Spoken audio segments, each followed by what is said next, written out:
দুধ দিয়ে ভাত খেতে গেলেই ভাতগুলো কিভাবে জানি জীবন্ত হয়ে ওঠে। আর এই বরের পাল্লায় পড়ে ফার্স্ট টাইম দুধ ভাত দিয়ে জিলাপি খেলাম। তো চলেন ভিডিওটা শেষ পর্যন্ত দেখে নেওয়া যাক। আসসালামু আলাইকুম।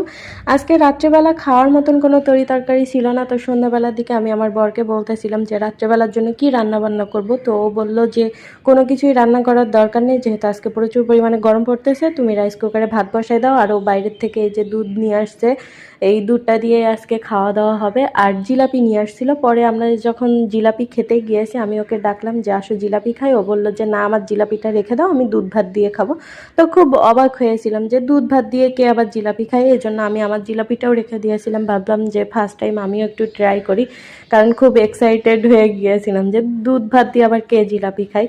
তো যাই হোক, তারপরে হচ্ছে ভাত হয়ে গিয়েছে, এখানে দুধটা জ্বালাই নিয়েছে আমার বর। আর এখন সব কিছু রেডি করে আমরা খাওয়া দাওয়া করতে বসেই গিয়েছি, কিন্তু দুধ ভাত যেহেতু গরম ছিল এর জন্য আমরা খেতে পারতেছিলাম না।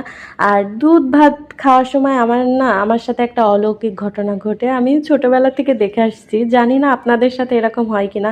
আমি দুধ ভাত খাওয়ার আগে হচ্ছে একটু লবণ দিয়ে ভাতটাকে খুব সুন্দর করে চটকায় চটকায়, মনে করেন মস্কই মস্কয়ে একদম ক্ষীর করে তারপরে হচ্ছে যেই দুধ ঢালি প্লেটের ভিতরে, ভাতগুলো কিভাবে জানি আবার সেই মানে আগের পর্যায়ে চলে আসে, সেই জীবন্ত হয়ে যায়।